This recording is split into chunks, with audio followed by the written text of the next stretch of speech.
Bom dia, professor Acílio e professor Arthur. Eu sou o Silvio Pereira, da SAML, e estou aqui para apresentar o trabalho de História e Futebol.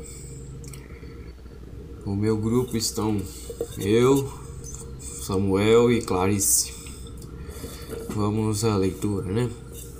Getúlio e o futebol como instrumento político.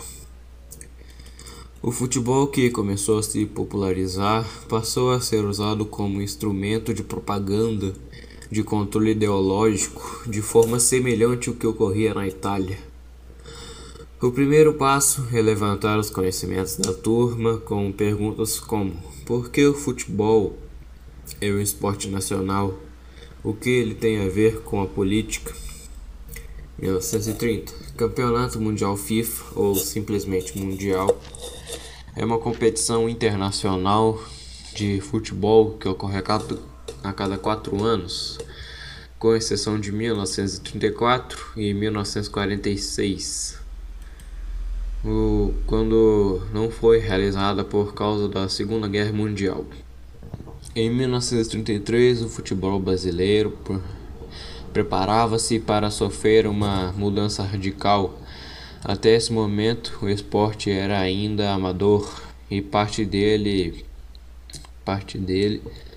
partir dele o profissionalismo é oficializado. Crise do café política. A aliança entre São Paulo e Minas Gerais foi conhecida como a política do café com leite, contra a hegemonia política paulista, 1934 a 1944. Getúlio Vargas teve nos estádios de futebol um dos principais palcos de sua ligação com os trabalhadores do Brasil. A partir de 1938, o governo estado-novista vai se apropriando da data, quer dizer, o Dia do Trabalhador, 1938. O Brasil é definitivamente o berço de artilheiros do futebol mundial. O Diamante Negro, como era conhecido carinhosamente pelos torcedores, foi o primeiro brasileiro a terminar a Copa do Mundo como artilheiro da competição. Democracia racial é o conceito que nega a existência do racismo no Brasil. Getúlio foi um dos primeiros e mais proeminentes pensadores da sociologia brasileira. O maior espetáculo na Terra. Futebol e história na escola.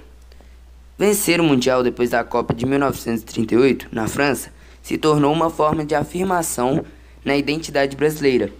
Logo, perder em 1950 foi tratado como tragédia pelos torcedores mais fanáticos no estádio que foi construído para se celebrar a vitória e a marca da grande nação. Desde que o futebol chegou ao Brasil, se envolveu com a vida dos brasileiros, se converteu em uma expressão cultural das mais importantes da nossa sociedade. Desse modo, o futebol era representado como manifestação da brasilidade por produzir simbolicamente sentimentos de pertencimento sobre as quais uma identidade era imaginada. Compreender aquele mundial vai além de compreender a derrota. É analisar o significado que o futebol adquiriu naquele momento para as disputas simbólicas por poder na Constituição, na identidade nacional. O Mundial de 50 vinha para marcar o lugar do Brasil no mundo, assim como o governo anterior, o governo do Eurico Gaspar Dutra, procurou utilizar um evento esportivo de repercussão internacional para mostrar o Brasil, tanto para os brasileiros quanto para o mundo, como uma potência em ascensão, um país capaz e confiável para fazer negócios. O Maracanã era o maior símbolo de busca dessa Guerra Fria. A Guerra Fria foi um conflito político ideológico que foi travado entre Estados Unidos e União Soviética em 1947 e 1991. O conflito travado entre esses dois países foi responsável por polarizar o mundo em dois grandes blocos, um aliado ao capitalismo e outro aliado ao comunismo.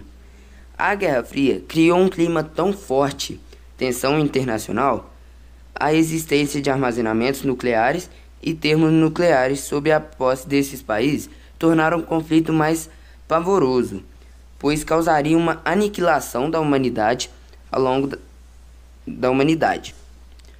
Ao longo das décadas da Guerra Fria, houve inúmeros momentos de tensão, como Guerra da Coreia, crise dos mísseis em Cuba, Guerra do Vietnã, etc.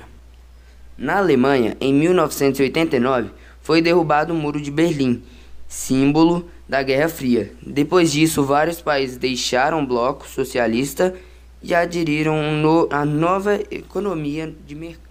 Barbosa, condenado pelo Maracanazo. No Brasil, a pena máxima é de 30 anos. Eu paguei a vida inteira por causa de uma derrota, dizia Barbosa, goleiro da seleção brasileira no final da Copa do Mundo disputada há 70 anos. Barbosa não teve filho, mas ao encontrar Teresa Borba, na época em que foi morar em Praia Grande, litoral de São Paulo, ganhou, como ela mesma define, uma filha de coração, que hoje luta pela preservação da memória do pai. Era uma defesa impossível, era o que ela falava. Ela se esforçava para Barbosa não seja somente lembrado pelo Maracanazo. Barbosa defendeu pelo Vasco em 10 anos, conquistou 6 vezes o Campeonato Carioca e outros títulos. Tema dos capítulos da turma. Nos anos 1950 a 1970, o Brasil se encontra no futebol e se perde na ditadura. JK, 50 anos em 5, Nacional Desenvolvimentalismo, Jânio e Jango, Garinha e Pelé. Complexos de vira-lata, disponibilizaremos o texto de Nelson Rodrigues para o grupo responsável pelo capítulo. Os 2 primeiros títulos, a 1958 e a 1962, Golpe Militar.